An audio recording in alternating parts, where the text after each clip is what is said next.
What is up, guys and gals? Welcome back to G5 Higher Purpose Gaming. Glad you're here. Gaming with a higher purpose. And we are jumping right back into the game you've all been waiting for. It's Wages of War, Business of Battle from 1995. I know, it's hard. It's hard to wait all day, you know, for your favorite streamer to get back so you can watch him play an ancient game. Anyways, because I know no one's actually viewing, I'm going to be playing some awesome lectures in the background. They're called apologetics lectures on the Genesis flood, or rather, the flood that occurred in the book of Genesis during the time of Noah, and how it's true. And it should be interesting. I'll like it. I don't know what you'll think, but that's okay, because you're not here to listen.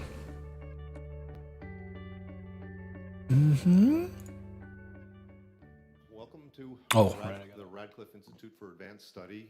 Plug in there. Wonderful turnout for the Dean's lecture here.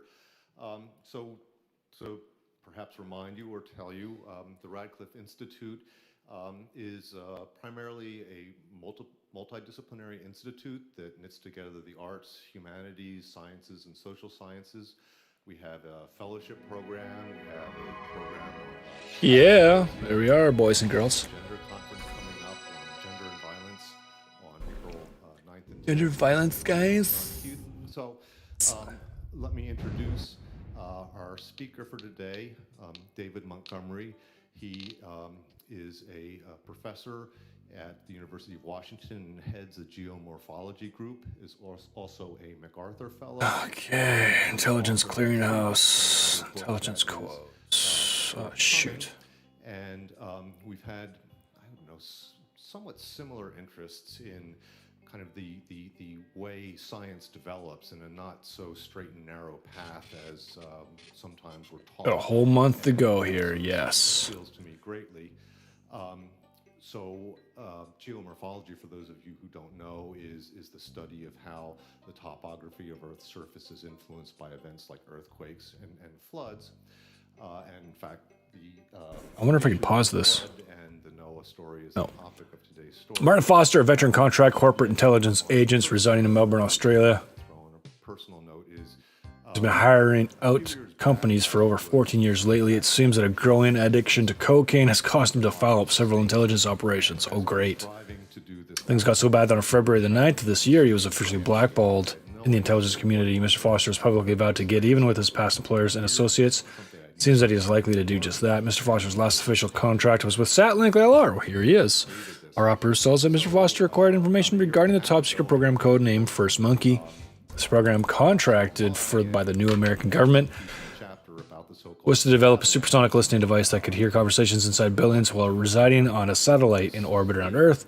Mr. Foster could acquire the blueprints of this device. He would have information he could sell to the highest bidder. Governments and corporations would pay handsomely for these prints. Washington and created. Mr. Foster's information is correct. What I was seeing was the result of this giant flood, and it's so all the stuff that I didn't know how to interpret came together in one. The blueprints for this device are being kept Marvelous. in a safe on the grounds. I was delighted with his book, and this was one of the motivations for inviting him here because it's Satlink's test facility. We have identified two possible locations for the safe. One's building D, other building F. Probability high that you will find the blueprints in one of these locations, D or F. Okay. faith in nature. Attached map obtained from public records shows the grounds of the Satlink test facility in Palm Beach, Florida. We believe the best way to enter this high security facility is by helicopter rappelling onto the grounds. You'll then need to set up a perimeter around the buildings marked D, E, F, and G. Once this area is secure, you will need to search out the safe and acquire the documents in question. You'll need a safe cracking tools and tech specialist to break into the safes. Using explosives is not an option as the blast could damage documents. If your team arrives The interest and the excitement and the thinking.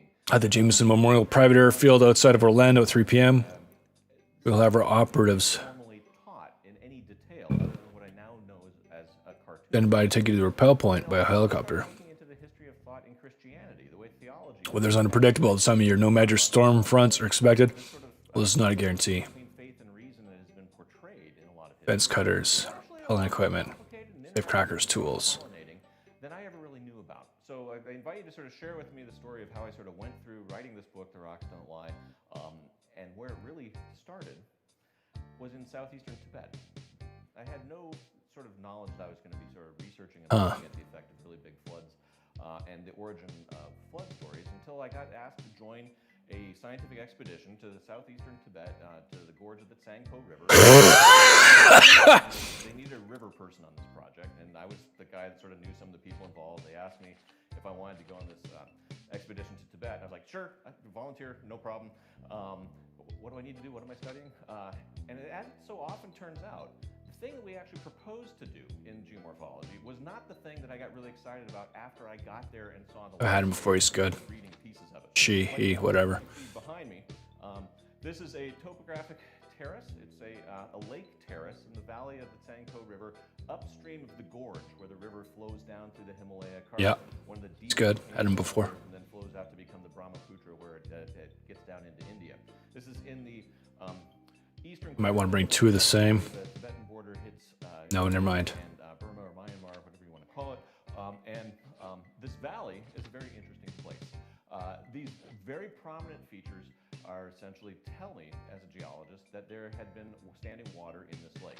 For the geologist in the audience, it's a Gilbert-type delta. There's foresets and topset beds, but basically for the non-geologist, there was a lake that reached at least up to about that level at some point in the geological past. And we found sort of example after example of these terraces going downstream through this valley that I had not really thought were there when we proposed to go study it. And I started realizing that, hey, there was a really big lake that had been in this valley sometime in the geological past. We started collecting samples out of these terraces to try and ascertain their age. And there was one really big problem, though. As we were driving downstream, following the course of this river, mapping terrace after terrace, you could project the water level from these lakes right out through the gorge of the Tsangpo River. In other words, there was nothing to hold the water in. And so we started puzzling over, well, what was the dam? What actually created these lakes in the first place? And when we got down to just near the head of the gorge of the Tsangpo River, we found our candidate, which is essentially these glacial moraines, these piles of earth that were bulldozed by a glacier that came off the high peak of Namche-Barwa up here as ice at some time in the past, bulldozed these giant moraines up. And you notice it's truncated here. These moraines had extended all the way across the valley. I'm not going to be able to remember any of what he's talking about. On the far side of the valley, it dammed the river. What happens when you dam a river? Well, you get a lake behind it. But what happens when you dam a river with a wall of ice? That's not exactly the best thing in the world to make a dam out of, is it? And what happens is essentially, well, you float the dam, you release the lake. It's a recipe for causing a really big flood. And the truncated nature of these moraines sort of augured for the occurrence of these floods in the past. And I got really excited because this is not what I'd gone to Tibet to try and work on. And in the process of science, when you discover something unexpected, that really is where a lot of the joy of doing science comes into it.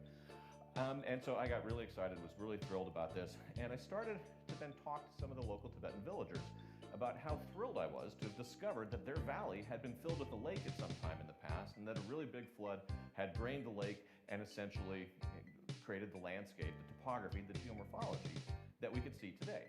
And this sort of story was translated from English to Chinese to Tibetan, back to Chinese, back to English, and the reply that I got really kind of shocked me, because it was basically something like, oh yeah, I know about that.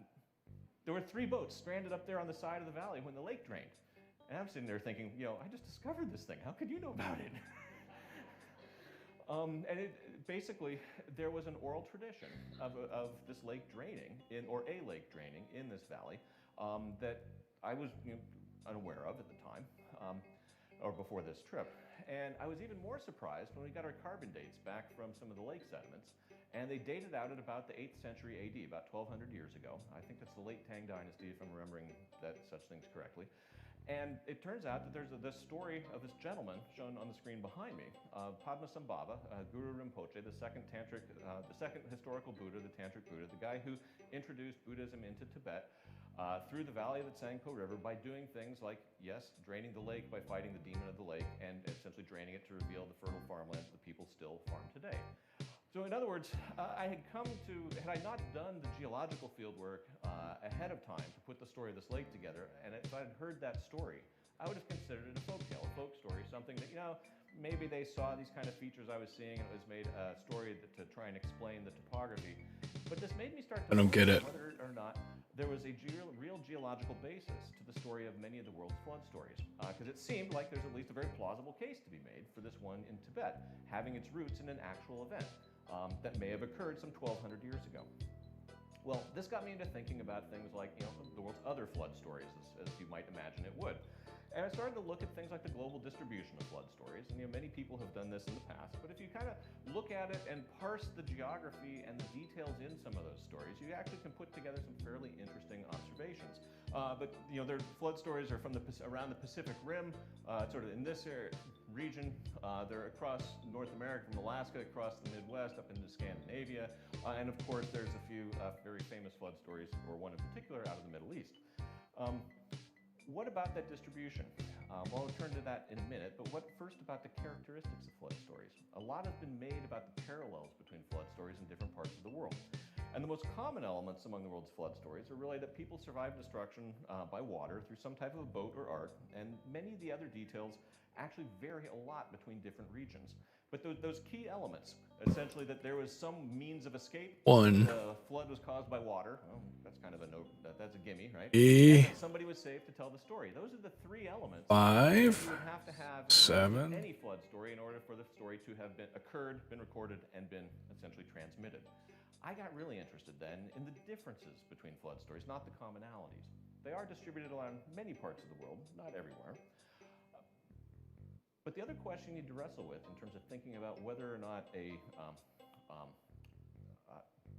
oral traditions like this actually could relate to real events is how long could you actually expect an oral tradition to survive transmission and still faithfully tell a story? The best example I can find of one that seems to be pretty clear is a Klamath Indian story recorded in 1865 that reads an awful lot like an eyewitness account of the eruption of Mount Mazama, the one that formed Crater Lake about 7,700 years ago. 2. Read that and sort of filter it through the differences in culture and state of scientific knowledge between the Native American community and the Klamath region some 8,000-ish years ago. 3. Today, you can basically read it as almost an eyewitness description of the eruption. And if that's right, it suggests that oral traditions could at least have been transmitted down through on the order of 7,000 to 8,000 years. That number will come back a little later in the talk. But it basically suggests that there may be something to the idea that stories of real geological events could survive transmission to become some of the world's oldest stories. Now, if you look at some of those details of different flood stories around the world and parse them a little bit, there's sort of two areas that I'll go into. The first is tsunami stories. There's an awful lot of the world's flood stories that do not involve rainfall. And this greatly mystified Christian missionaries to the South Pacific when they ran into stories in Tahiti and Fiji where the natives knew all about the flood, but it didn't come from the sky, it came from the sea, and it came unexpectedly. And they kept canoes at the ready in case it would come back again someday.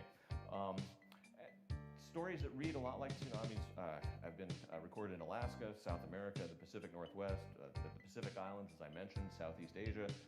And one in particular that I'm fond of is the native story from the coast of Chile that tells how two great serpents vied to see who could make the sea rise more, causing an earthquake and sending a great wave onto the shore.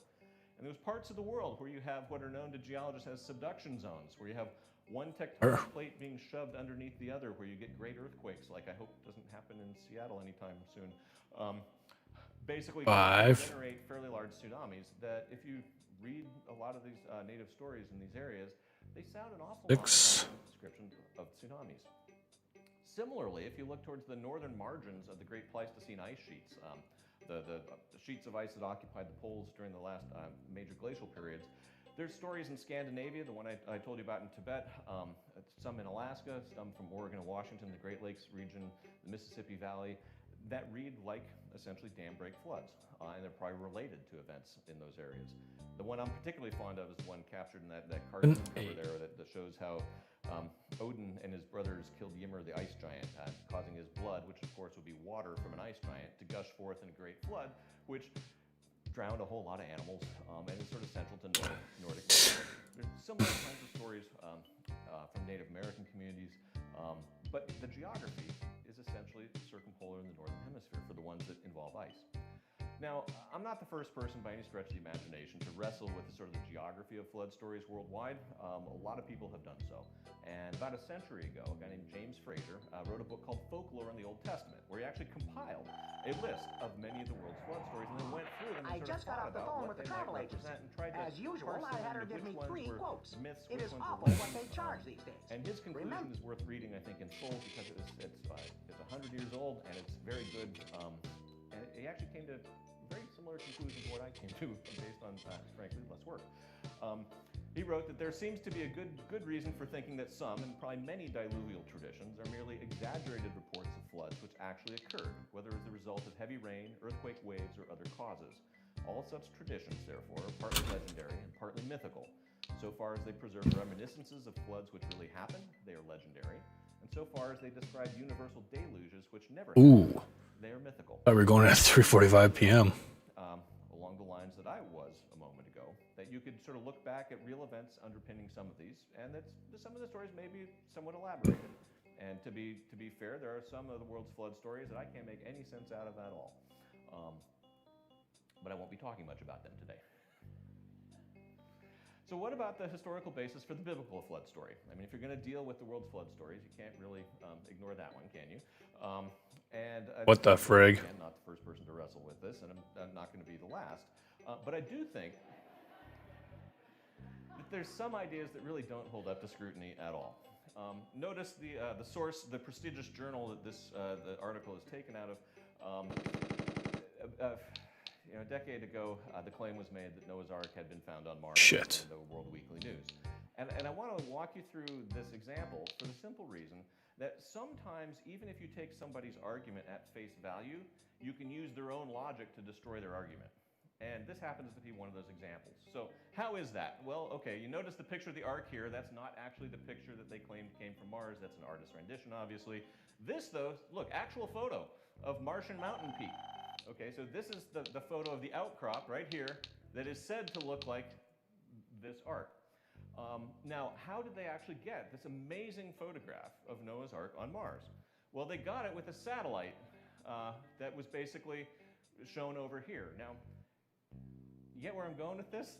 What's the problem here? You've got a satellite image. What do satellites do? They look down, right? Okay, notice the perspective on their actual photo of the Martian peak. It's looking up. So if this is an actual photo, it was taken the moment before that satellite crashed. And I'm not aware of NASA having that kind of an accident with a satellite that was looking for Noah's Ark. But in any case, this is sort of a nice example of how you can take essentially an argument that someone would make and follow it through to its logical conclusion, and it just, pardon the pun, doesn't hold water. Well, so what about other ideas about the possible origin of the story of Noah's flood?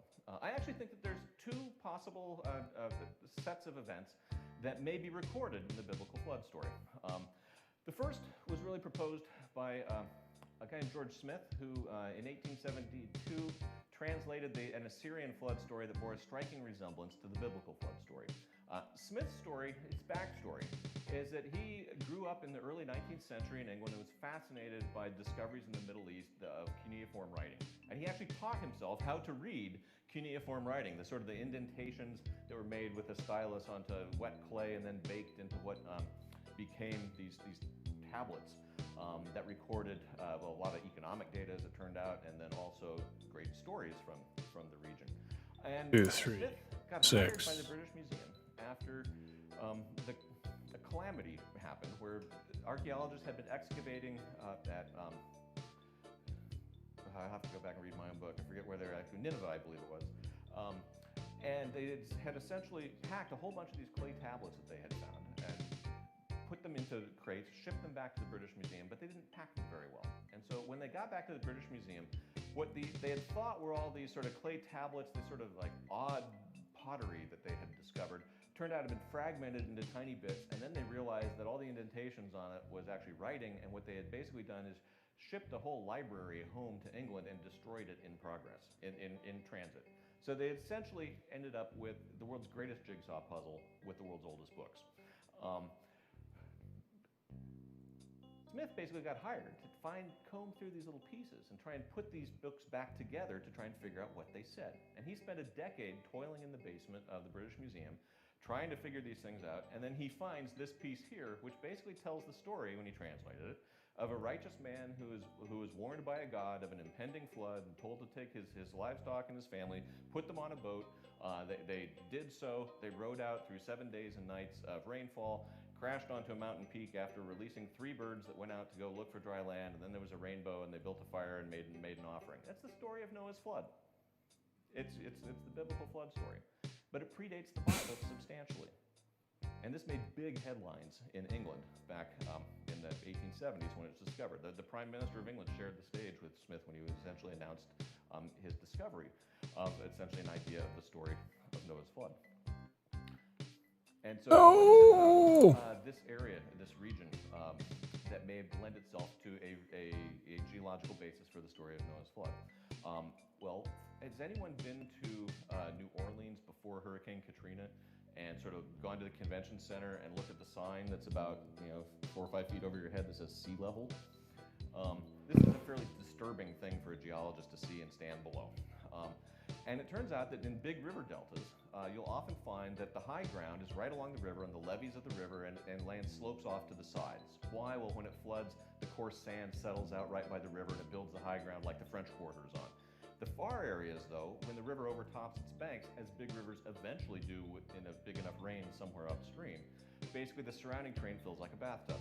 Well, the delta of the Tigris and Euphrates rivers was very similar, and there were very large prehistoric floods in the region. It's possible that one of those actually flooding the valley wall to the wall at a depth that you couldn't sort of stand in and survive would have been the origin of the story of Noah's flood. I mean, I can't tell you that it's not. I can't, on the other hand, tell you that it was. But I think it's a potential candidate. It's a geologically plausible argument for what could cause a big flood in the region where the story can actually be traced back to its ancient Sumerian roots. Well, the What other the heck? I think, geological explanation for the story of Noah's flood is a proposal that was put forward by a pair of oceanographers, Ryan and Pittman, their Black Sea hypothesis. And it's basically rooted in the idea that at the end of the last glacial period, as ice melted off the poles and sea level rose, there was a last gasp of meltwater coming off of North America that raised sea level just enough to decant the Mediterranean into the Black Sea almost 8,000 years ago. And what happens when you basically connect a large body of water at a higher elevation to a smaller body of water at a lower elevation where, well, the lower one fills up to the level of the higher one. And you'll notice in the bathymetry of the Black Sea here, here's the Bosporus where the Mediterranean is thought to have spilled into the Black Sea. Notice all this sort of flat land, essentially on the margins. Ryan and Pittman basically suggested in a book, I think, called The Noah's Flood, a decade ago. Nice. They argued that this event, filling up the valley of the Black Sea very rapidly, probably drowned some of the world's earliest farming communities, and that the story of that traumatic event may have been preserved in stories of great floods for peoples that sort of fled in different directions, including the ancestors of the ancient Sumerians who brought the story of the Great Flood to ancient Sumeria, where it then became the story that Smith then discovered later. And I'm not going to argue to you which of these two events is more likely to be the origin of the story of Noah's flood. Frankly, I think you can make a good case either way. But what I was really intrigued by when I was doing the research for this book was not so much those ideas. Fascinating, eh, guys? I'm really familiar with both of them. But what I was really intrigued with was how, well, scientists immediately started arguing about, well, did the Black Sea flood happen? When did it happen? How many times did it happen? Yeah, we got people all around us. Dude there. Oh, security guards. Oh, poor guys. Just want to go home and see their wives. Argue about, were immediately outraged that here were some scientists claiming to have found geological evidence that might be interpreted as supporting a biblical story, and they're actually outraged. And that intrigued me because I didn't really understand why that would be. I thought they might be really happy with this. And it turns out that the more I started getting into it, the more I sort of realized that, well, Ryan and Pittman had discovered the wrong flood. They had discovered a flood that only involved a small area, not covering the whole world, and that there's a subset of Christianity that believes that Noah's flood, that still believes that Noah's flood actually covered the entire world. And so these guys had discovered evidence for the wrong flood, so they must be wrong, and therefore it was coverage. This set me off on a path of trying to actually try and understand the history of thinking about what you might call natural philosophy or natural theology in Christianity, to try and understand, well, where did this sort of level of outrage, that this blowback that Ryan and Pittman received, where did it actually come from? What were the roots of it? And so I started looking into early Christian natural theology. Satanic people, no doubt. Like those by Origen, who in the 2nd century AD, in writing about the first chapter of Genesis, wrote that, now what man of intelligence will believe that the first and the second and third day, and the evening and the morning, existed without sun, moon, and stars? I do not think anyone will doubt that these are figurative expressions which indicated certain mysteries through a semblance of history and not through actual events. In other words, There's been a All right, we got D and E here. Christianity, dating back to the very earliest days of Christianity, about how to interpret the stories that are in the Bible that relate to things that geologists now study, like the origin and age of the world and things like really big floods and the shaping of topography. With my background, I was not fully versed in that, not aware of it, and I was very intrigued by this long-running sort of argument and between the engagement and relationship between faith and reason. St. Augustine in the 4th century AD also weighed in on things like this, and when he wrote that, "Let no one think that because the psalmist says he established the earth above the water, we must use this testimony of Holy Scripture against these people who engage in learned discussions. Ignorant of the sense of these words, they will more readily scorn our sacred books than disavow the knowledge they have acquired by unassailable arguments or proved by the evidence of experience." Augustine was arguing quite explicitly against Christians adopting views of the natural world that could be contradicted by direct observations of the natural world, because he then believed that would make it very difficult to sell other people on the religion itself. And he Augustine also, though, believed that Noah's flood was a global flood. But he believed this based on the application of reason through what he saw in the rocks. Why? Well, what he basically saw were seashells in rocks on mountaintops. And if you have marine organisms embedded in the very structure of the world at the highest elevations in your landscape, and he was in northern Africa, where this is essentially the case, you can interpret that one of two ways. Either the sea used to cover the peaks, and then there was water up above there, and that's how the marine organisms got there, or the mountains rose from beneath the sea to where they are today. And in his day, the latter was the more outrageous thing to assume. St. Thomas Aquinas, in the 13th century, also accepted the reality of a global flood, pretty much for the same reasons. You can see fossil marine organisms in the rocks on mountaintops. But he explicitly argued for understanding nature, what he called God's other book, in seeking to understand both Scripture and the world around us. His basic argument was that since, in his view, God wrote the Bible and created nature, those two areas in which you could investigate and think about the nature of truth had to tell the same story because they share the same author. And in other it's a dud. Something about the nature of the world. You should have enough faith in nature and in God's creation of nature to essentially think about reinterpreting any elements of the Bible that were in conflict with that, because in the end, the two could not be in conflict. We all sort of know the story of how Galileo was subject to house arrest for doing, outrageously naughty things like training a telescope at the heavens. But I got very interested in sort of how his motivations, and he was not really trying to attack the Catholic Church with his investigations, obviously. And one of my favorite quotes from him about this time was, "I do not feel obliged to believe that the same God, who is endowed with the senses, reason, and intellect, has intended us to forgo their use." This is a quote that I think is as pertinent in modern politics as it is in Galileo's day. But in terms of Galileo's direct connection to the Catholic Church, he wrote in a letter to the Grand Duchess Christina, trying to explain his views and why he was not really trying to set up his ideas in conflict with the Church. He wrote that if anyone shall set the authority of Holy Writ against clear and manifest reason, he who does this knows not what he has undertaken.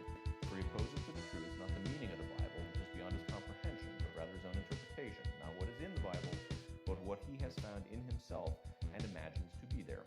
In other words, he was basically arguing that if we discover things as rational beings about the nature of this world, the process that we now know as science, if that stands in conflict with what one interprets in a book like the Bible, then interpretation ought to be closely re-examined as the first step. Well, let me return back to geomorphology, because the digression there through a micro history of theology was one I really had to go through myself in terms of trying to understand the nature of how people have looked at flood stories through time. And it was fascinating, but took me more time than I thought it would to write this book, because the story was a lot more interesting in terms of the cross-pollination between science and religion. But so back in the 17th century, the theories for topography were essentially the three that are shown up there on the board. Thinking about how landscapes were shaped.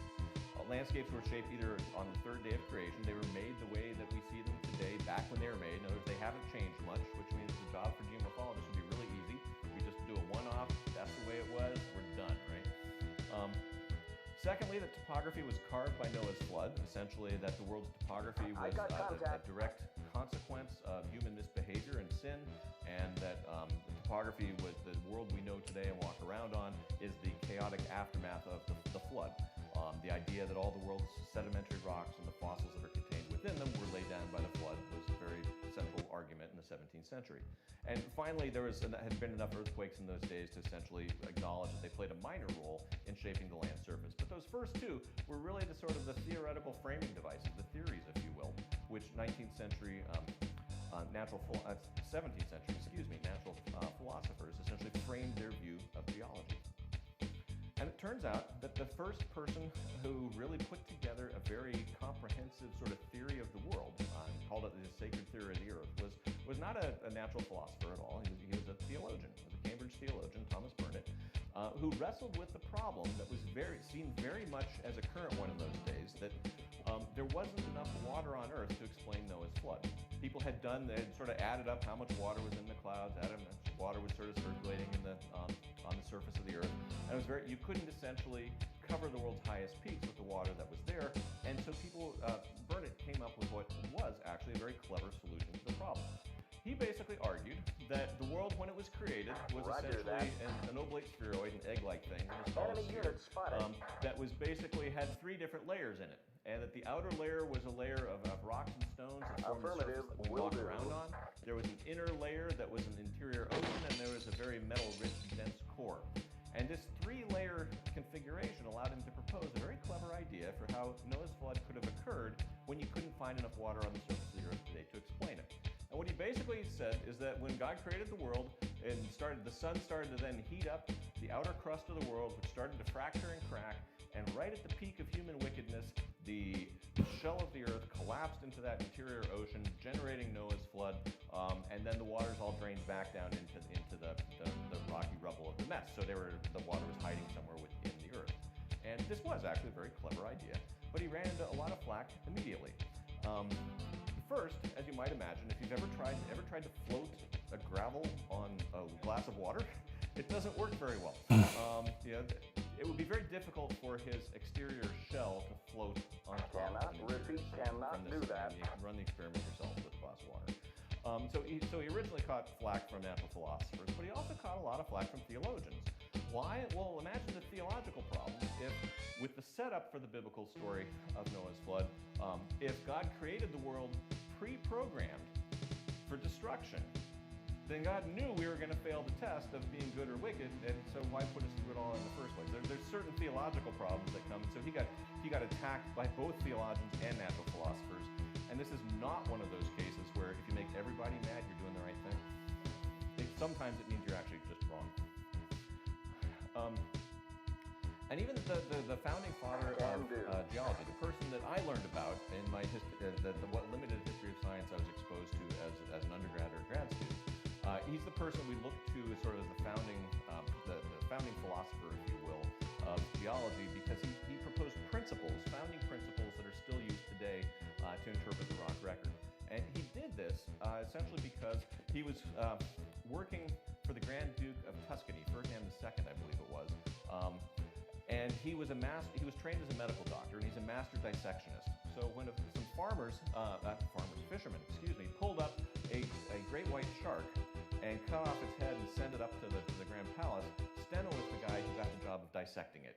And in the 17th century, a public lecture like this would be, I'd be cutting something up here, and we'd all be sort of fascinated by the grossness of it all. But this was essentially, so public lectures in those days, he got the job of dissecting this great shark. And what he noticed when he did that was that the teeth of these sharks were identical to things known as tongue stones. They were like dead ringers, as close as two eggs to one another was his quote. And when he realized, and what tongue stones were things that people found weathering out of rocks. They didn't know whether they were petrified lightning strikes or what they were. Steno said, no, these are shark's teeth. And he nailed it. He basically convinced people of that with the treatise that he wrote on it. But it brought up this problem of, well, if shark's teeth are eroding out of rocks that are mountains, how did the teeth get in the rocks in the first place? And that's what started Steno off in thinking about his principles of geology.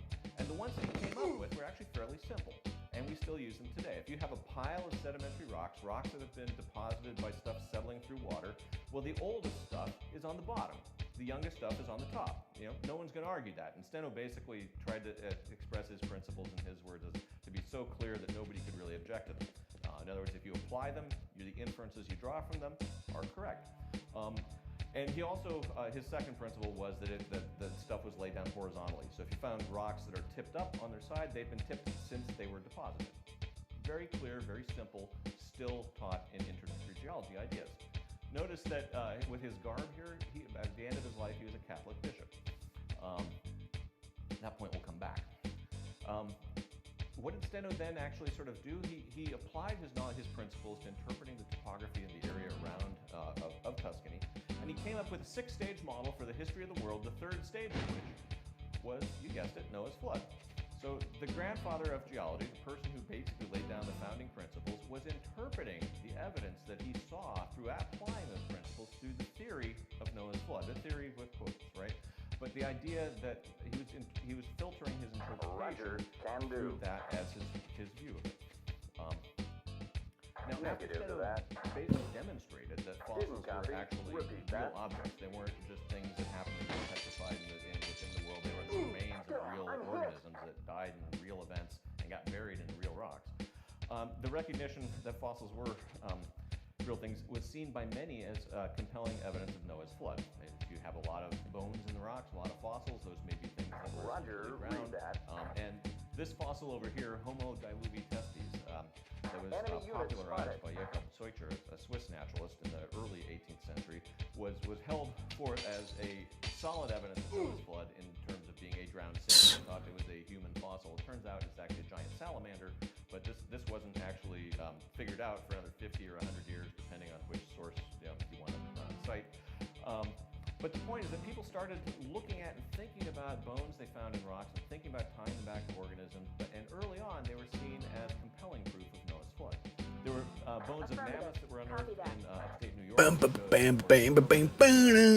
Adam was well over 100 feet tall, based on the verse in the Bible that talks about there being giants in those days, and the idea that if you look at the femur of a mammoth, other than its great size, it kind of looks like a human femur, kind of the way a giant salamander that's been squished and buried in rock looks like a person that's been squished and buried in rock. But if you interpret that giant leg bone as from a human being and you back out the scale of them, they were gigantic. This all really started to change, I think, when a Scottish farmer discovered evidence for what we now call geologic time off the coast of Scotland. This is James Hutton. He was a Scottish farmer who was very interested in thinking about the way the surface of the world worked. He's motivated in part by watching sand erode off of his fields and noticing that what was leaving his fields was very similar to the sand that was actually in the rocks that he used to build the walls around his fields. They started puzzling about sort of long periods of time and how those kind of things could work. He basically found evidence at this outcrop called Sicker Point, just east of Edinburgh, for Earth history being much longer and involving much deeper time, although he didn't use that phrase, than people had thought at that time, when the general thinking was that the world was a few thousand years old, based on Bishop Usher's famous accounting of time from the Bible. What is it about this outcrop that did that? Well, notice there's these vertical rocks, these gray rocks in through here. These are actually gray. They're stained red from these upper ones, but they're gray. They're poking through back there. But there's like sandstone that's standing vertical, and then another packet of sandstone that's on its side tilted, and there's what's known as an unconformity running through here, a boundary between these two packets of rocks. Now, if you take Steno's principles that we just went over a few minutes ago, that sedimentary rocks that are laid down, the oldest ones are at the bottom, and they're laid down flat, you can basically unpack, if you will, this outcrop to realize that this is the oldest stuff down here. Why? Well, it's on the bottom, and it's standing vertical. It wasn't formed that way. So you can basically read the story and they're made out of sand. If you got up there and broke a piece off, you'd see they're sandstone. They're basically made out of sand that's been lithified or turned into rock. So you can basically know that this material got laid down flat at the bottom of an ancient sea as sand. It had to have eroded off of some mountains or upland somewhere to actually get there. It was deposited. There was a stack of it deposited. It got buried deep enough to be compressed into hard rock because this unconformity cuts into, well, then it got tipped up. Good to go. Buried, tipped up, eroded off, then more sand is deposited, and again, it was flat, then it gets buried deep enough to be turned into rock, then it gets tipped up and then uplifted enough to be exposed on the coast today. What Hutton realized this meant is that the story told by this one simple outcrop was far more complex than could be fit into the biblical story of an initial creation followed by a single flood as explaining all the world's topography and geology. Why? Well, there's two generations, two periods of deformation. This outcrop tells the story of the life and death of Contact with and enemy. that's one catastrophe too many to fit into the biblical narrative. Hutton basically argued that this indicated that geological time was essentially vast and almost unknowable in its scope. And again, that is one of the hardest things for novice geologists to wrap their mind around is the great depth of geologic time still.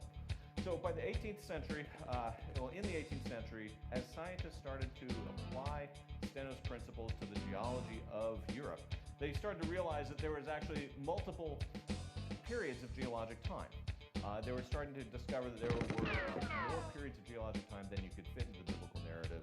And if you just took all the little layers that you could trace across great areas in Europe, thought about the time it would take for that material to settle out, and then integrate it up, you're starting to get well over the single year that's allowed in the biblical flood narrative.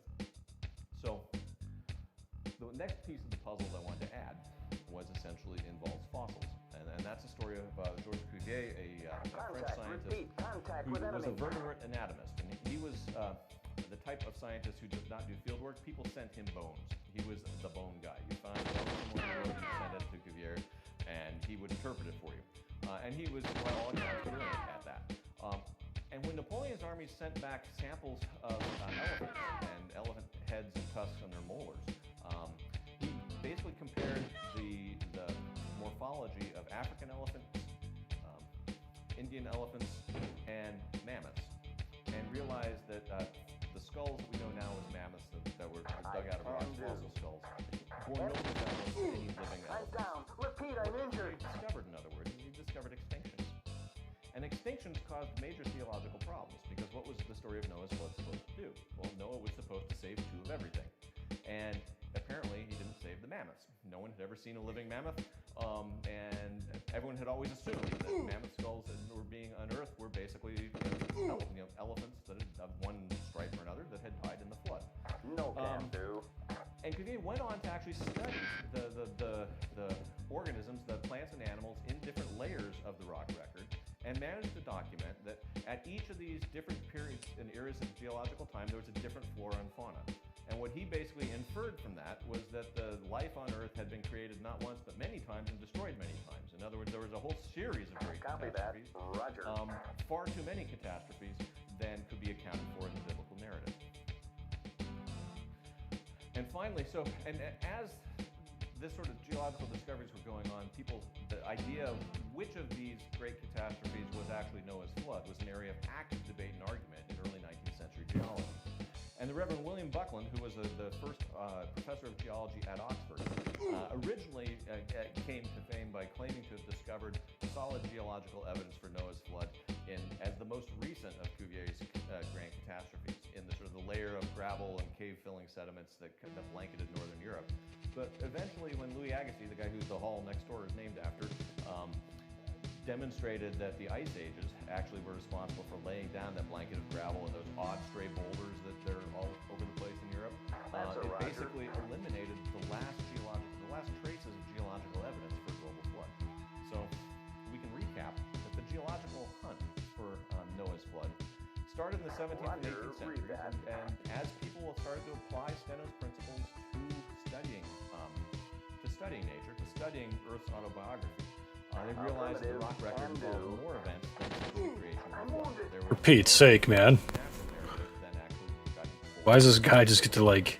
And in the late 18th and early 19th centuries, the flood was thought to be recorded in the superficial deposits that recommended just the most recent of those catastrophes. But by the 1830s or 1840 at the latest, it was pretty widely acknowledged. Why not? In the geological sciences that there was Oh, you don't have enough friggin' points.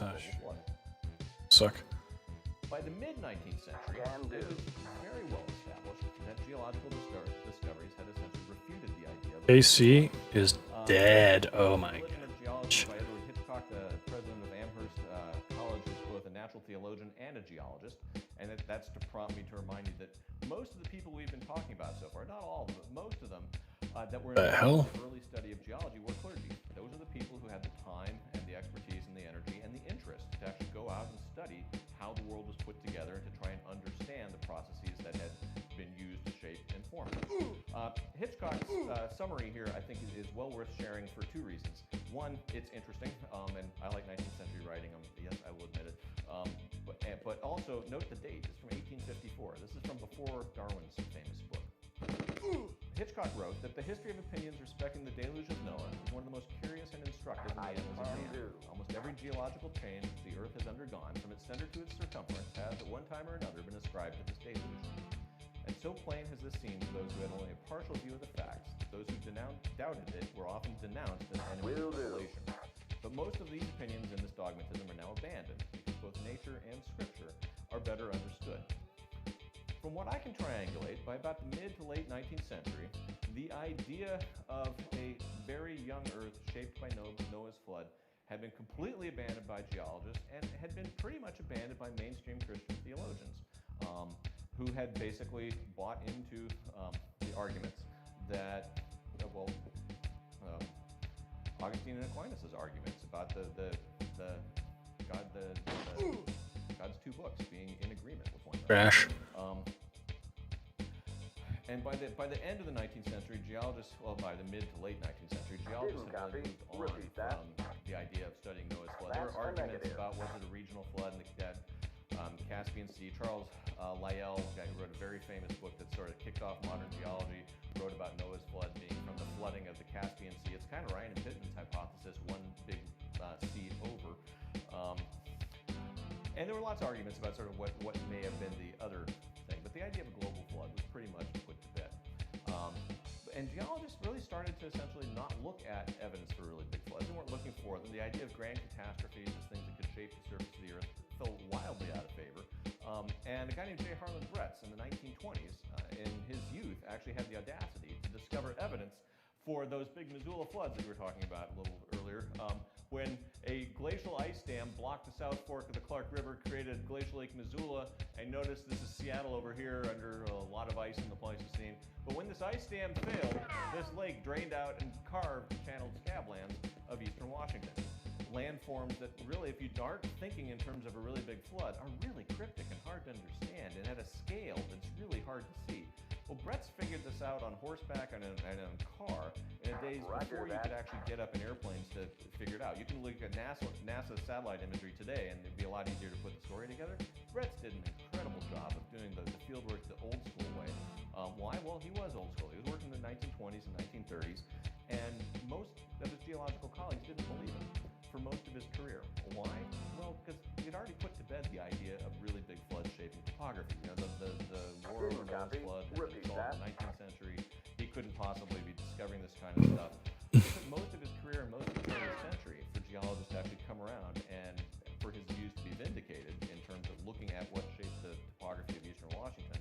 And the happy resolution of this story is that he was essentially recognized by the Geological Society of America before he died. The downside is that it wasn't until he was in his 90s, and so he didn't. I think most of the people he had fought with most of his career had already died.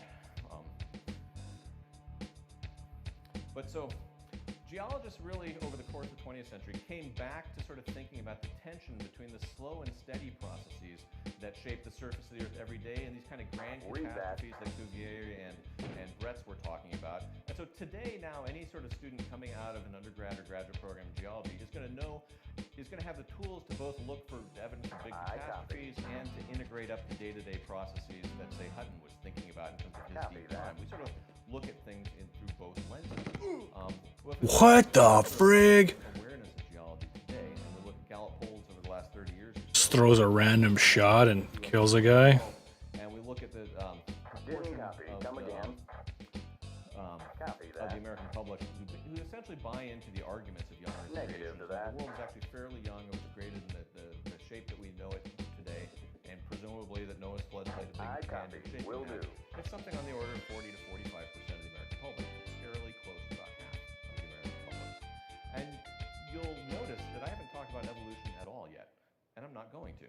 Why? Well, I'm a geologist that studies things other than paleontology, although I will show one slide in a minute that we'll get back to that a little bit. That's But a I was Roger. very intrigued by how so much of the American public could still believe things that the geological foundation for had been utterly disproved before Darwin ever got on board the Beagle. Roger, read that. And so I went and visited the Creation Museum in Petersburg, Kentucky. Now, I did this with a colleague, and it was very interesting. It's an incredibly well done museum. What you first see when you come in is you essentially see Eve sitting here feeding a squirrel a carrot, and there's this Jurassic Park velociraptor hanging out next to her very comfortably and not going for her or the squirrel. I think he's going after vegetation, because as exhibits later there would tell us that carnivores were actually vegetarians in the Garden of Eden. You also find, though, things like a Triceratops saddle on it. Why? Well, if, as this museum argues, that the whole history of the geological history of the world involves the original creation and then Noah's flood, which deposited all the sedimentary rocks that have all the world's fossils in them, then all those dinosaur bones that we find had to have been of creatures that were living right before the flood. And therefore, since there were people before the flood, the dinosaurs and people had to live together, and presumably, not Roger, unlike in the read that. famous town of Bedrock, where everybody was happy. Roger, can do.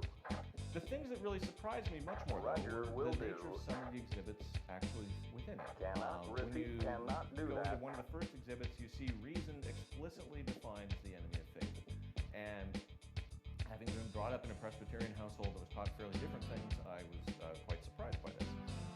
The displays essentially dismissed reason as the enemy of faith and specifically accused scientists of a centuries-long conspiracy to question, destroy, discredit, criticize, poison, and replace God's word. And each one of those italicized words gets a True. panel where it then goes into discussing the argument. What I couldn't get past, though, is how anyone who's ever been to sort of a scientific meeting and sort of noticed how viciously we attack each other's ideas, how mercilessly we rip each other's ideas apart. I mean, that is what we do as a profession. The idea that we could actually pull off a transgenerational conspiracy to mislead the world about the very nature of science, it's just beyond imaginable. And yet there it is. It's laid out quite clearly. Will I do. just don't understand the mechanics of how that could work, although maybe apparently I haven't been inducted into whatever the secret society Affirmative, is copy that. is pulling this off. Enemy contact, repeat. Enemy You also seen. find exhibits on how Noah's flood deposited all the world's sedimentary rocks and fossils. No real surprise there at this museum. But the thing that is surprising are there's things like Affirmative. dinosaur footprints in sedimentary rocks, fossilized footprints, sort of what we call trace fossils. And if you think about sort of how the mechanics of that would work, how do you actually form a footprint in a layer of sediment that's being deposited beneath or by a chaotic globe-destroying flood that has literally ripped up the surface of the earth, reshaped and redeposited everything everywhere else? You really had dinosaurs walking around on the bottom of the sea during that? Air-breathing dinosaurs? That's what would be required to explain those rocks in those kind of exhibits. And never mind what it would take to explain how you would preserve a pair of mating turtles. So this brought me, I had listed some 100, 150 pages worth of, in the book, The Rocks Don't Lie, of detailed refutations of specific geological arguments that young Earth creationists have made. And those got taken out in the interest of readability, which anyone who reads it should thank me for. But that I was encouraged to think about sort of what are the sort of top 3 reasons for why the sort of the fatal flaws of flood geology, or the idea that Noah's flood really is responsible for the geological record that we have of life on Earth. And the first fatal flaw is the one that Thomas Burnett was wrestling with. There's not enough water on Earth to actually cover the Himalaya. The best graphics of it, though, were in the movie 2012. Okay, that. Not really Enemy the best spotted. movie ever, as it says. But there really is a fundamental problem in terms of where all that water came from or went. The other very fundamental problem, I don't have No this up can here, do. it's one of my favorites, is Leonardo da Vinci's argument about why Noah's flood did not shape the world's geology and lay down fossils. And he had the very simple argument that, well, if there was a global Roger. flood, and planet covered the world, you would have had a spheroidal-ish planet surrounded by a sphere of water. And what would happen? There'd be no effective slope to that water. There'd be nothing to drive the flow. It would be still water. That wouldn't actually rip up anything, wouldn't redeposit anything. It wouldn't do any actual work if you had a global covering flood that actually covered the highest peaks. The second fatal flaw of flood geology is the problem that was wrestled with and recognized in the 18th century. And that's that the geological record involves a lot more than a single chaotic globe-wrecking flood.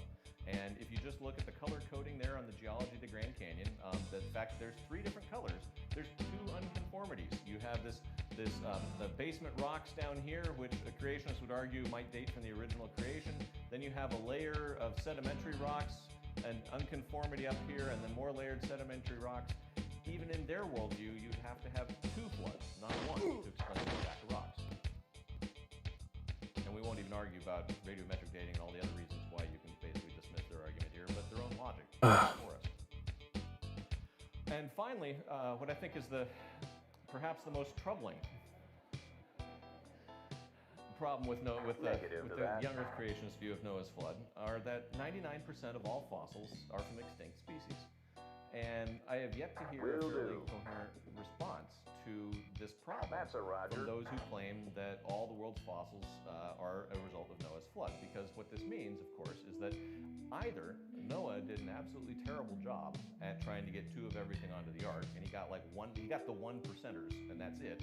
Maybe there was a subscription or something. I don't know how that worked.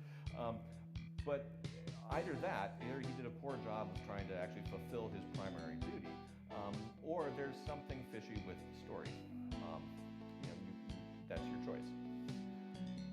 The modern revival of young Earth creations. And I mentioned a little earlier that as far as I can tell, the idea of a young Earth shaped by a global flood was pretty much out of mainstream Christianity at the end of the 19th century. And if you go back and read some of the other works by some of the people who signed the fundamentalists that started off fundamentalism, they were old Earth creationists. They were not people who believed in a young Earth. Here's what they were, man. What's the Bible say?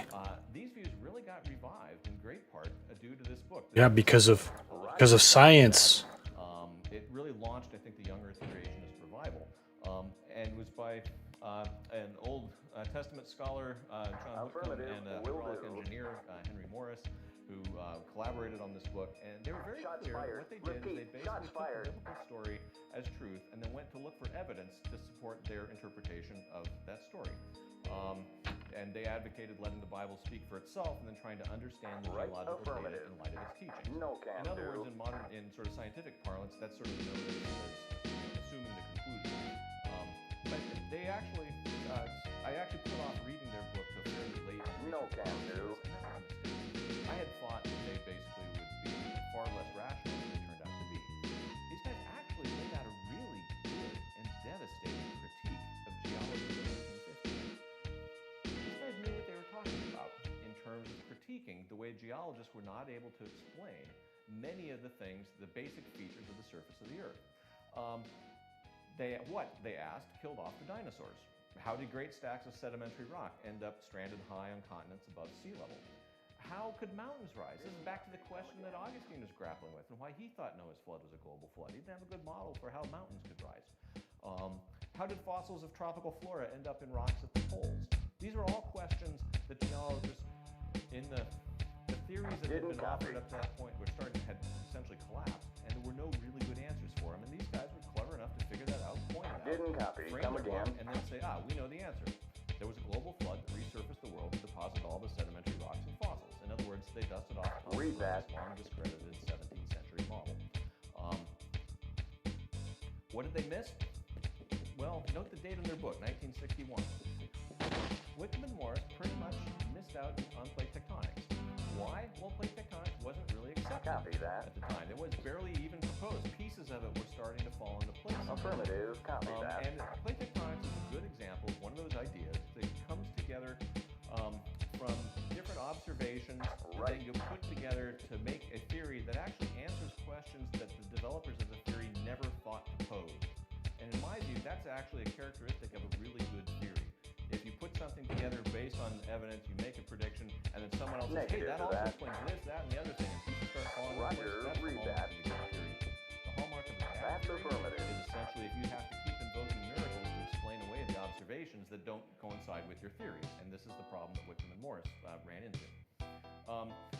So they basically missed out on the plate tectonics revolution and haven't really looked back terribly since then, and young Earth creationists have been engaged Didn't sort of copy. selectively using and interpreting geological data ever since. Roger that. Enemy But contact, one of the more repeat, constructive enemy things that seen. I learned in doing the research for this book, and sticking sort of a couple toes in the water of theology, was that the history of the philosophy and engagement between science and religion is far richer and more nuanced than we sort of tend to see today in the modern media of sort of pitting, Bill Nye versus Ken Ham. Right, okay. And those kinds of Contact, pseudo repeat, debates. contact with enemy. There's an I awful read you. lot of thinking in history and people who've wrestled with the real question of, well, what do you think about the stories in the Bible when you confront it with the changing nature of geological science that keeps discovering things Cannot about the repeat, world? cannot do that. And it's That's a an much richer affirmative. and more engaging story than I think we tend to think about. Right. And frankly, I think that there'd be a lot more Read you. constructive for more people to engage on the real arguments That's a that Roger. could be had, rather than the ones that were sort of thrashed out 200 years ago and settled to all of the reasonable people at the time. So what have I essentially come to myself in looking at this and thinking about? Well, I've come to the Affirmative, conclusion that will the do. so-called war between science Enemy and contact, religion repeat, really ought to be viewed enemy as a seen. conflict within religion over how to view science. It's about essentially how to grapple with how religion can No grapple can with do. discoveries about the material world. Science can go on sort of doing That's its own thing affirmative. quite happily Enemy without spotted. any particular Can do. religion or indeed any religion at all being true. But I think it's all religions really need to grapple with, honestly grapple with, the things that scientists can discover about the nature of the material world. And the conversation that we're having essentially in the public today really is not doing that at a level that I think that the Affirmative, history of it copy sort of that. deserves. Modern young Earth creationists, and I want to modify that with young Earth creationists, abandon faith that what we can learn from the study of nature. In other words, they've sort of turned their back on what we can learn from God's other book. I can do. Selectively cherry-picking data to support a case that's not modern data. So where does this all leave us? Why is this important? Well, I would argue to you that this century that we're at now, the 21st century, is an incredibly pivotal point in the history of humanity. We have some really big problems confronting us about the nature Affirmative, of the will world, our place in it, do. our stewardship of the planet. We're facing No can crises do. in water, soil, No can energy, do. the atmosphere in terms of climate, all of which may come to a head later this century. And frankly, I think it's actually really counterproductive as a species for us to spend a lot of time debating arguments that were essentially settled a couple hundred years ago. What does this Man. mean essentially, in my view, for the nature and the Roger. power of the story of Noah's flood? Well, I think it is a very powerful story. And it's very Roger, intriguing. can do. I think it may very well have its roots in real events. But I think that the modern sort of value of the story may lie much more in its nature as a teaching device about the responsibility that humanity has to care for creation and actually carry forward all that is with us on this planet into the foreseeable future through the kinds of crises that we actually face in the coming decades. And I think if we view the story of Noah's flood through that lens, it actually still reads as a very powerful and very spiritual story in terms of the nature of humanity. People have always essentially used the filter of faith and the lens of reason to try and make sense of our place in the world. And I think that the story of Noah's flood is a very interesting historical example of how we can think through that and how we can look at the way that religious stories have actually helped shape the evolution and development of science, and how theology has actually responded and evolved in response to that. What a goofball. I can't even believe this guy. I'll leave the story of Noah's flood there with you. I'll obviously recommend the book, The Rocks. You don't write a book if you don't want people to read it, so I obviously recommend that everybody reads it. It's intended to make you, No. think for yourself, argue Why would I read your trash ass book? for yourself. The previous books I've written are Dirt, the Erosion of Civilization, about the history of farming, and King of Fish, the 1,000-Year Run of Salmon, about the history of salmon management in England, New England, and the Northwest where I live. There are No can stories do. about how people interact with nature and our I economic read you. systems and can interact and with natural systems in ways that don't always lead to outcomes we desire. And the most recent one is coming out in November called The Hidden Half of Nature, the Microbial Roots of Life and Health, that I wrote with my wife. She's a biologist, and we've become utterly fascinated with the way that the recent discoveries in the last decade or two, and it seems now every week in Science and Nature, are revealing new ways that microbial life is influencing the macroscopic life that we know, and how foundational that is to the practice of agriculture and medicine, and how wrong we've gotten. No can do. Because we have not fully No can appreciated do. the role microbial life plays. So thank you very much That's for the affirmative. invitation. I look forward to chatting with anybody at the reception afterwards. And thank you much.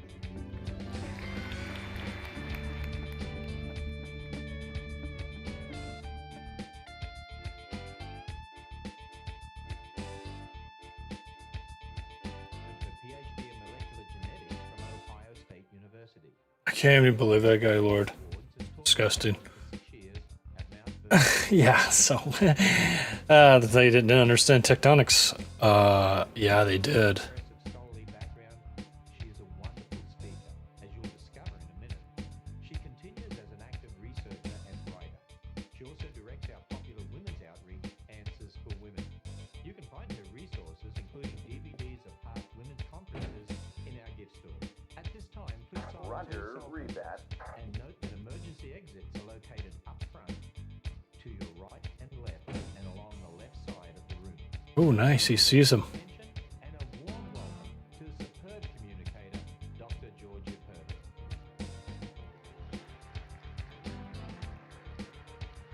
Well, thank you. It's a pleasure to be here with you this afternoon. Hopefully you're not melting too much out there. Roger, can do. My daughter texted me and said, Mom, the power went out at home. And I'm like, oh, that's not good. But it came back on, so that was Hey, sweet. We need that air conditioning today. So for the next hour, you get to sit in the AC and listen to me talk about Noah's Ark and the flood. Now, Roger to that. probably most of you, or I hope all of you, are planning to go to Ark Encounter while you're here. How many have already been there? Okay, so how many are still going? That should be the rest of you. Okay, good. Affirmative, can For do. those of you that haven't been there, I'm going to show you just a sneak peek.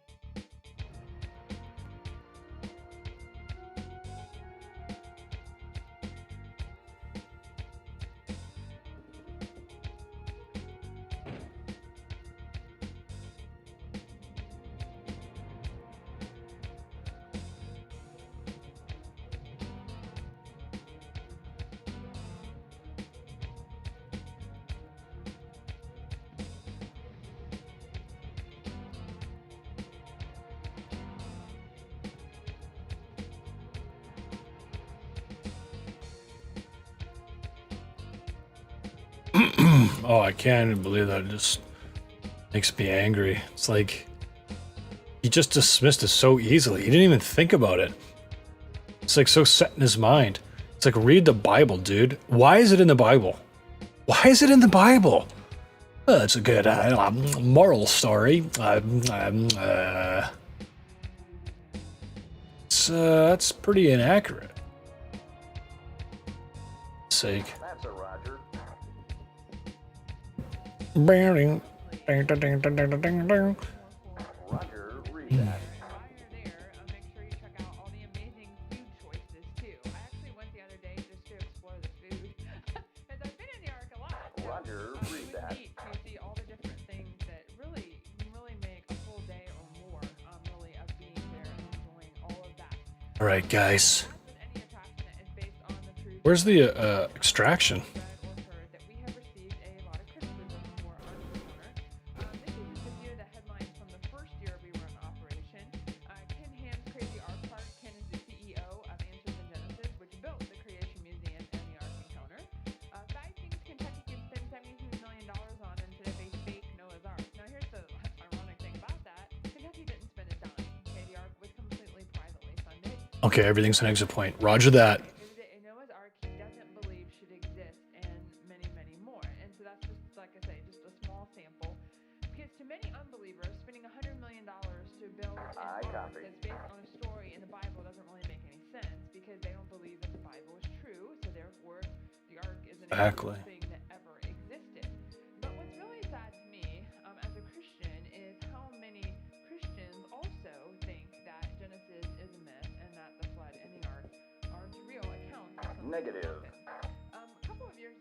Negative to that. ready to return. And in I it, we can presented do. our findings from a study that we did Copy that.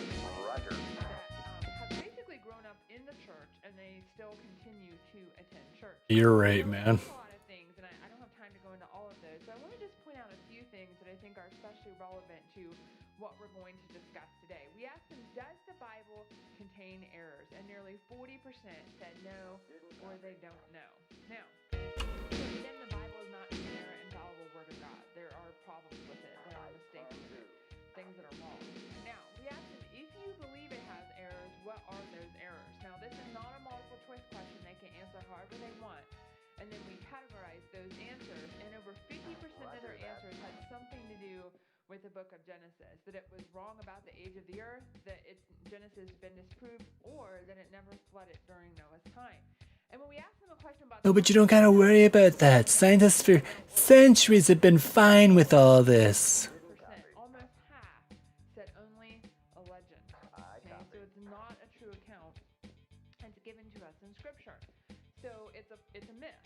Now, why is that? I mean, certainly as kids growing up in the church, they learned that the ark was real, right? I mean, I can go to my local Christian bookstore and find books like these lining the shelves. Is the flood really? Yeah, but once it's a cute little story for kids to believe in, but once you're a certain age, it's okay not to believe in it anymore. More, and does that really matter? So what we want to do during our time today is kind of take a walk through biblical history as Disgusting. the 7 C's of history. You'll see as you go throughout the museum today. And we want to discover the true history and reality of Noah's Ark, and help you understand that it's not a story, it's not a legend. Not a story. It's It really happened. It's history, and why that history is so important to Christianity and to God's work. So let's start like off. I thought the guy was going to totally smash and debunk, like, but no, like, it's a story everywhere, but it's obviously, like, what did he say? It's localized? What a goofball. Obviously different things on different days, and then rest it on the 7th day.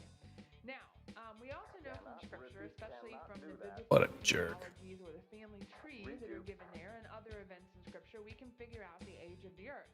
So we know from Adam to Abraham was about 2,000 years, from Abraham to Christ was another 2,000 years, and from Christ to today is the last 2,000 years. So that gives us a grand total of 6,000 years, not millions and billions of years.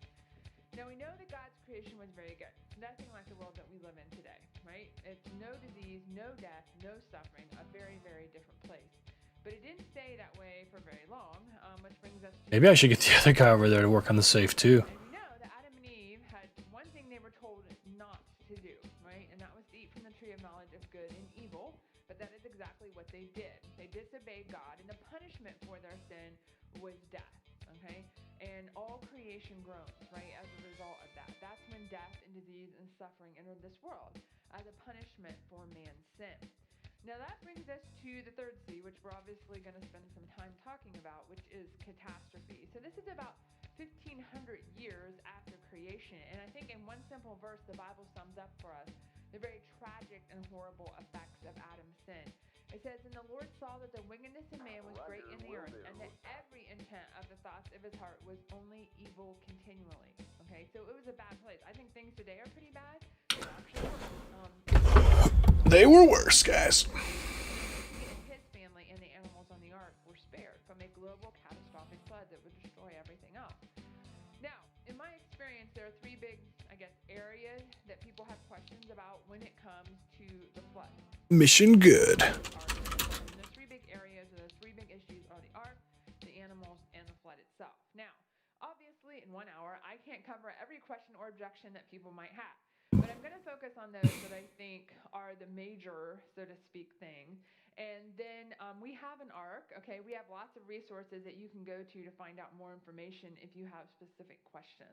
How long does it take to open the friggin' safe? How big was the ark? Now, many of us have become accustomed to looking at images of the ark like this. We call these bathtub arks because they're kind of shaped like a bathtub, okay? Or fairy tale arcs because they're not representative at all of the real thing. I always say the only thing realistic about this picture is this elephant right here, okay? Because that elephant knows what's going to happen, right? On that cute little ark he's on, because when that wave hits, what's going to happen? The ark's going to capsize, right? Everybody's going to fall out. Everybody's dead. That doesn't work. And yet, this is what we see all the time, right? This is what we have children play with toys of the ark like this. It's in their books, as I've already shown you. And I'm thinking, what does this say to our children about the ark and the flood? Because it's not like we don't know, okay? We do know because we have dimensions given to us in Scripture. So I wouldn't have a problem if you give them a scale model of the ark to play with, okay? Something that actually was actually, scaled down from the real thing. But this isn't it. This is not what it would look like at all. Because we know that its length was 300 cubits, its width was 50 cubits, and its height was 30 cubits. Okay? Now, then the next question Like, is, that's like cubit, 'cause we don't this use that term of ridiculous National Geographic documentary. Now, mind you, they did actually, I guess they talked to guys that believe in the Bible. I don't know, but they didn't use the proper ratio for the boat. And they're like, look how top heavy it is. And it was probably like this. It was like this long and about that narrow and then like that high. You hear what she just said? 50 wide, 30 high. Like a big, giant, flat thing. So the ark encounter. So when you use that cubit length, we do a little bit of math here. That means the length is 510 feet, its width was 85 feet, and its height was 51 feet. Okay, that is very different from those fairy tale arcs or those bathtub arcs that we just saw. Now, you don't even have to imagine how big it is because you can go and see the real thing.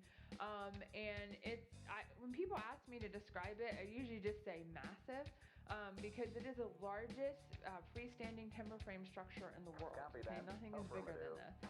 And I'm always amazed, like even when I was at the Ark the other day, I had some people tell me, well, it was really busy. There were a lot of people there. I didn't actually go onto the Ark.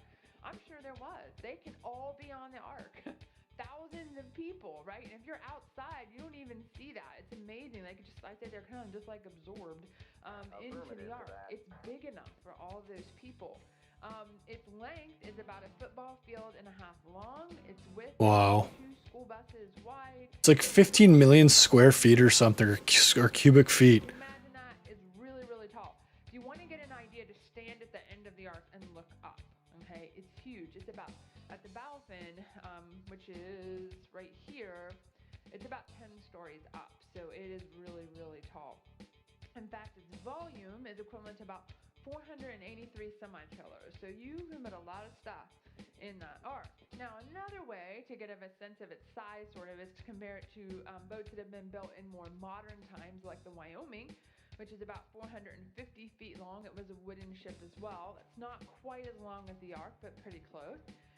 Now, it's not as big as things like the Titanic or the Queen Mary II, which are steel boats. Well, why is that? Because this isn't a leisure ship, right? No one didn't need golf courses and shuffleboards and pools. I mean, not saying that wouldn't have been nice, but that wasn't the point, right? It was a survival cruise. That's what I always say. It wasn't about leisure. It was about surviving, and it needed to be a cargo ship because it had to carry animals and their provisions and the water and all of those. Amazing. So they had a very different intention than the Titanic or the Queen Mary II. Now, research has been conducted on the dimensions of the ark to see how they were actually perfect for a cargo ship, because you have to take into account several factors like comfort, stability, and strength. And the ark really falls dead center in the middle of that triangle. It's the best of all three worlds basically combined that you can get when you have to take all into account.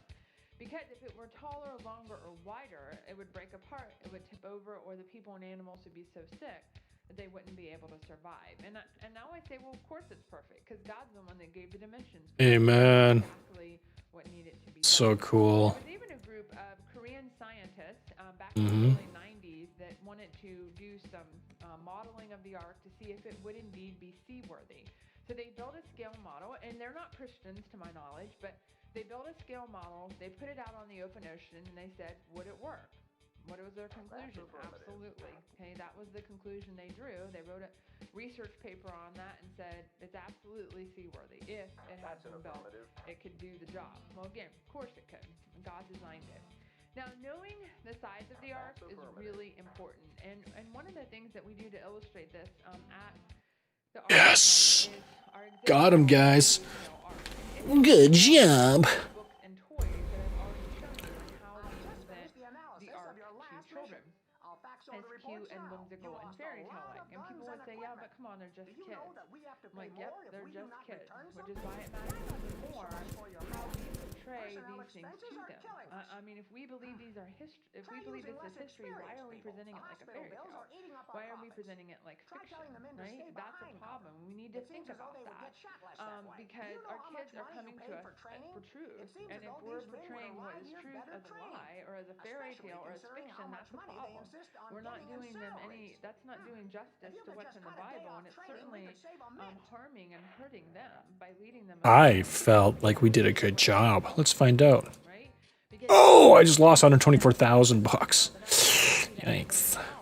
are not real. I can convince you that the rest of the Bible isn't true either, because after all, if it begins with a myth, what about the rest of it? I mean, virgin Exactly. that people don't come back to life, right? Yep.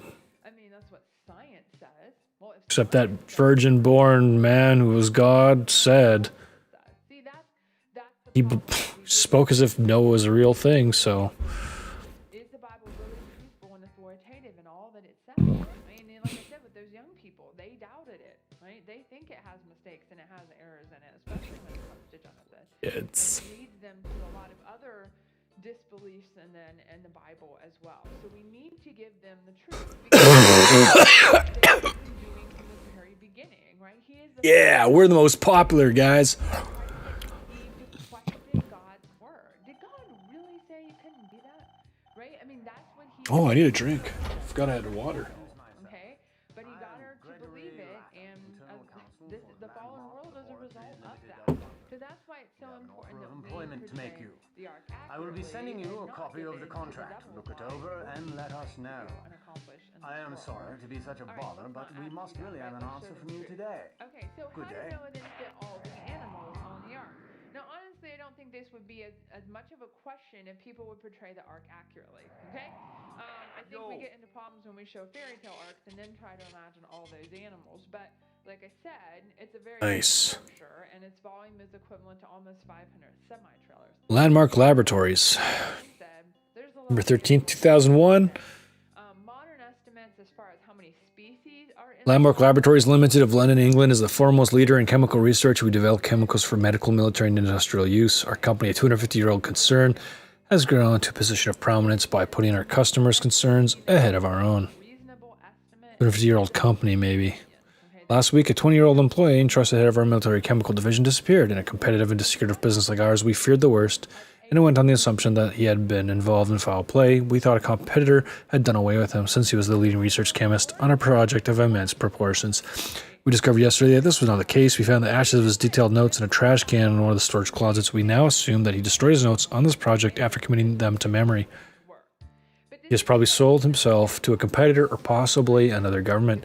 He will develop the chemical agent for this other party. Months of research and millions of dollars have been lost. We want your organization to locate this man and return him to us and our government unharmed. Below is information on this employee, David McCallum, lead research chemist. Part of that answer is, first of all, Brown, 6'1", 220. raising creatures. Okay, he didn't have to take any marine creatures because they've got plenty of. Oh, Landmark Laboratories.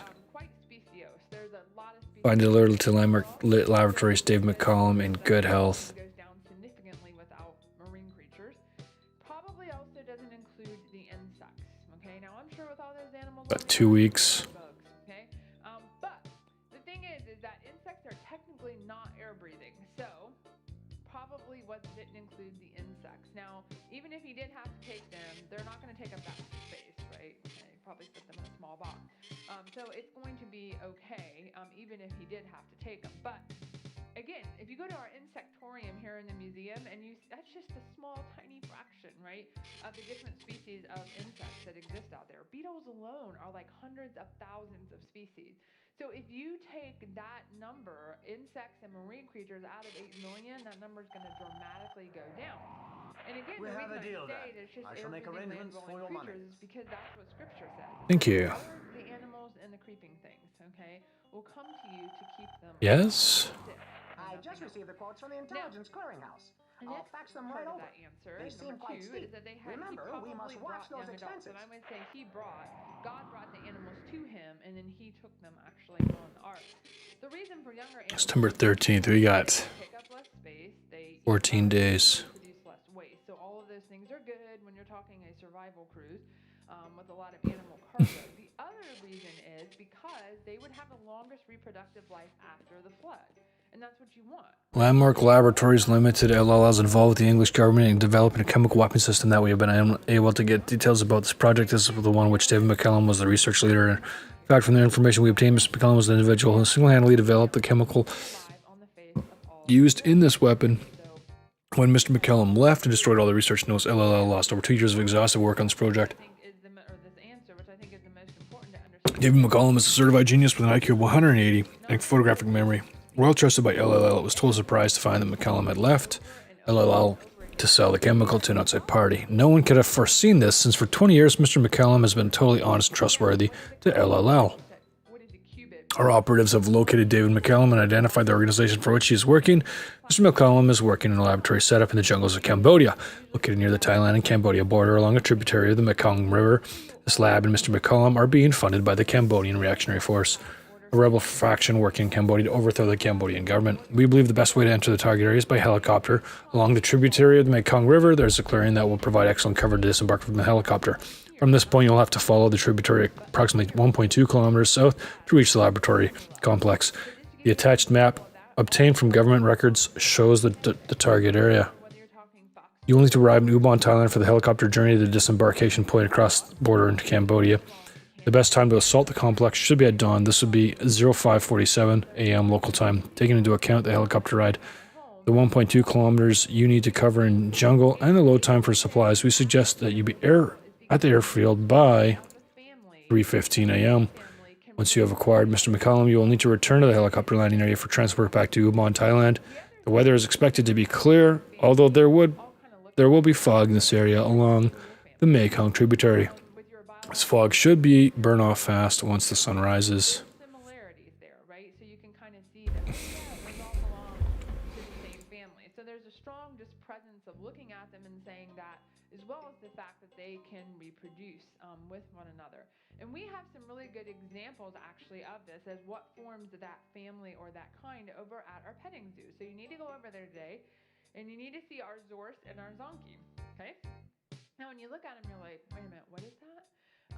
Kind of looks like a combination, which is basically what it is. These are what we call hybrids, right? So the brown one is a Zorse, and his parents, the parents there are a zebra and a horse. And then the Zonky, of course, is a zebra and a donkey. How is that possible? Because zebras, horses, and donkeys all belong to the family Equus. Oh, shoot. Okay? And they can mate with one another and produce offspring. Most of us are probably familiar with mules, okay, which is a donkey. Right. And horse. Okay? Same idea. And they all kind of look alike, okay? Even if you didn't know exactly what these were, you know they're something. Poop 5. Right? Ooh. In that family, basically.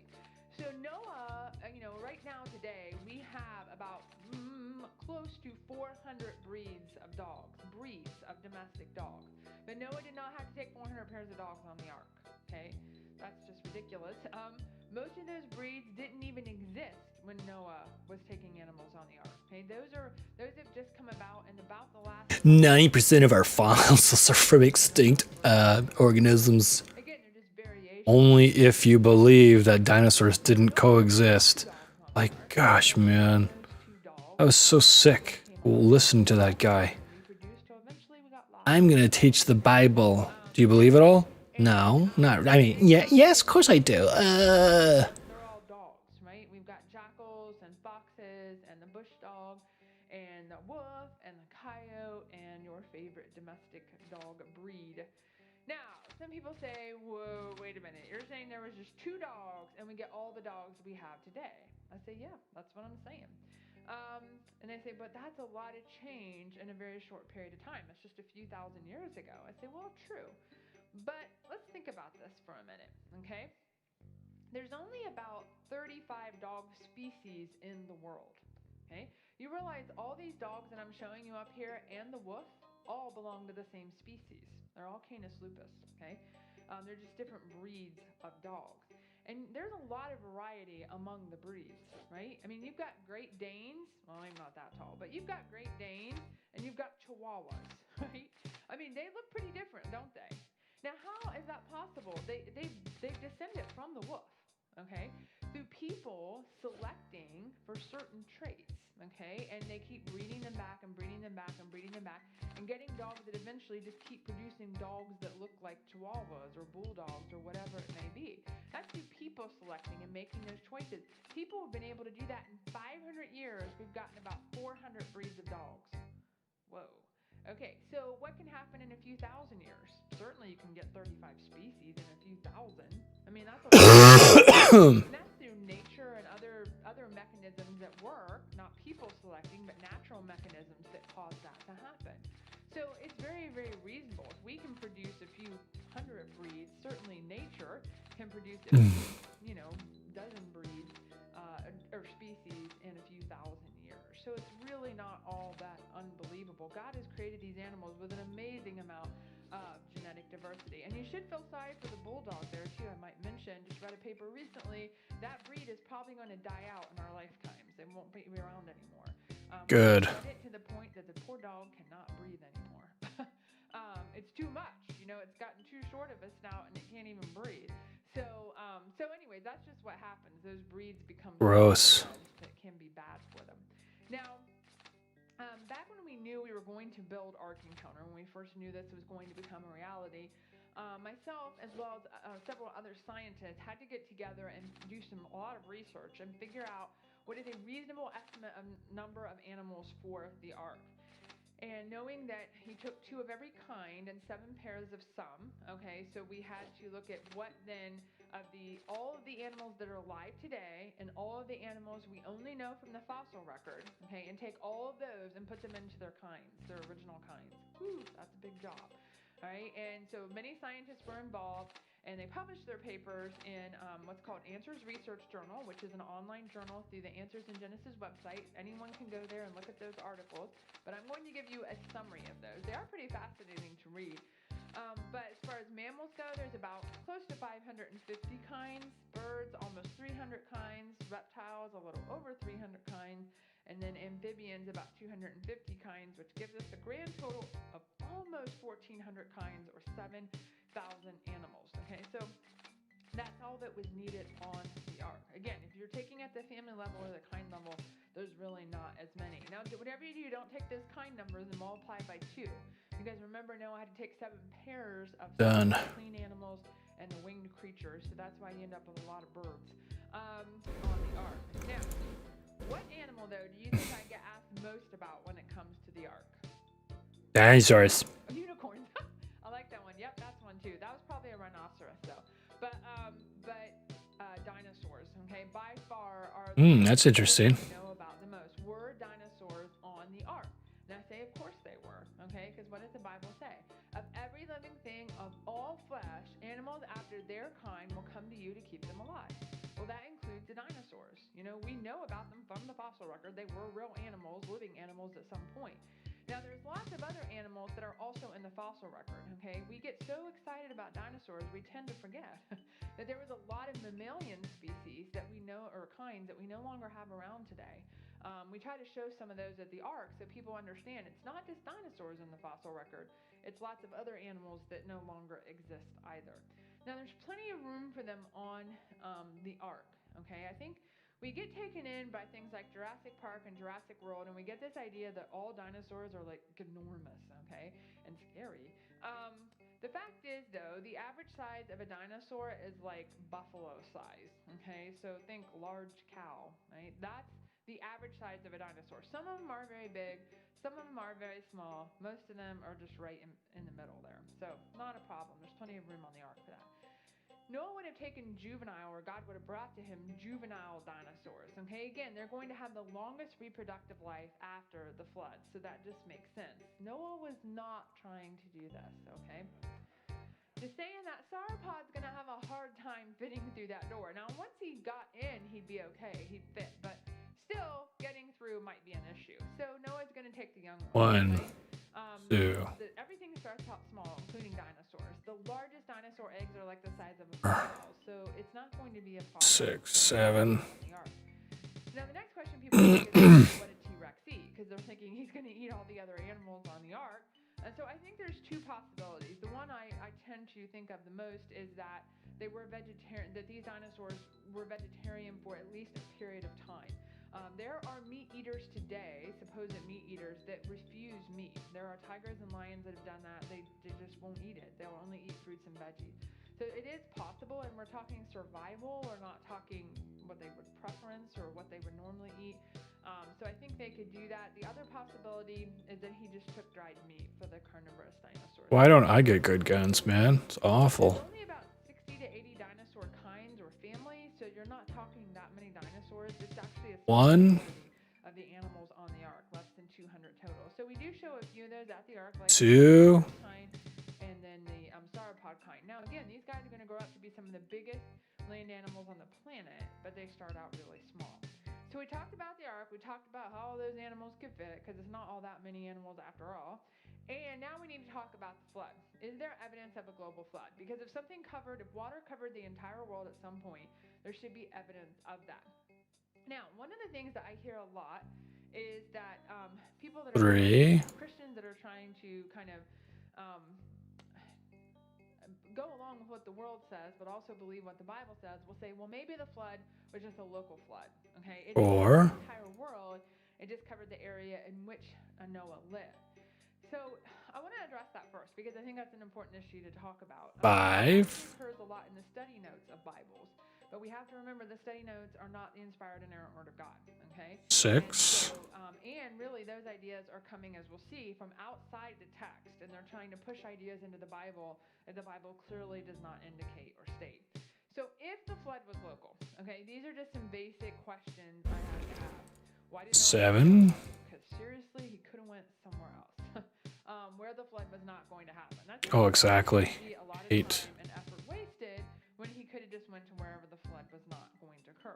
Exactly. Animals and birds to the ark, because again, he could have just sent them somewhere else. I mean, a year-long survival cruise was probably very stressful to the animals and hard. Oh, and it wasn't necessary if it was a local flood. They could have just went elsewhere and been okay. But Yep. the third reason flood and not believing a local flood is remember after the flood, a rainbow, right? He put a rainbow in the sky and said, "This is my promise." I got the COVID, Bob. Right? Have there been lots of local floods since Noah's time?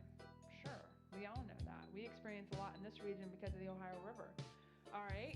So if he said he'd never do it again, and Noah's flood was a local flood, God has broken his promise. I just got off the phone with the travel agency. I mean, as usual, I had her give me 3 quotes. It is awful what they charge these can't days. be local. Remember to watch those God expenses. doesn't break his promises, and he doesn't lie. So we need to really think about that and understand that in that context. And Scripture makes it clear.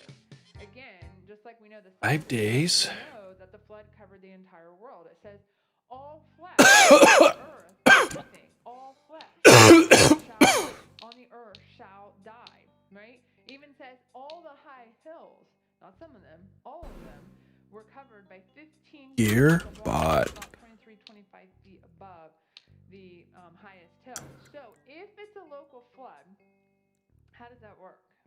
Right? Think about that picture for a minute. Some of you are chuckling, you get it.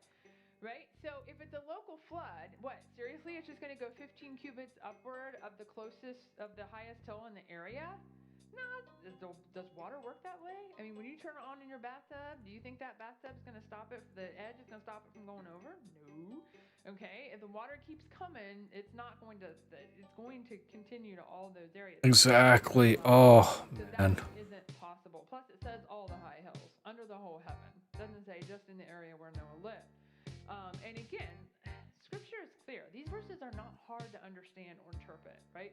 It says what it means. All flesh died. Every, all. Only Noah and those who were with him in the ark remained alive. And if we had time, we could go to the New Testament, and I could show you passages there where Jesus himself stated these things, okay?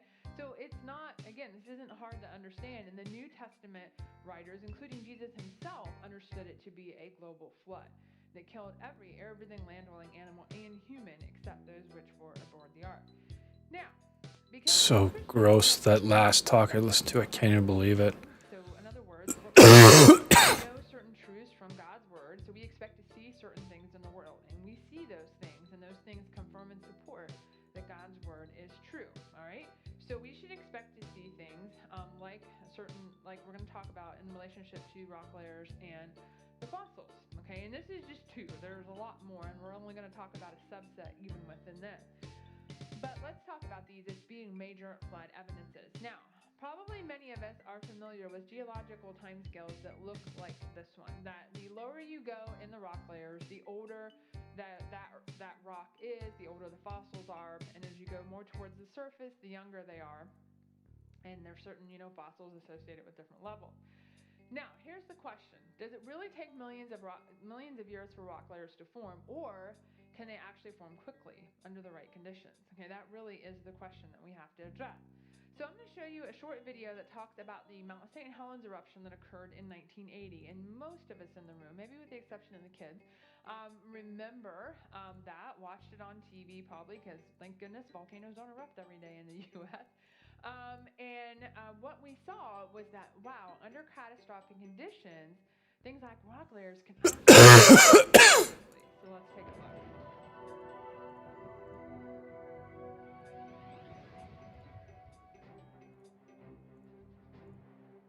On May 18, 1980, Mount St. Helens, located 95 miles south of Seattle, Washington, erupted.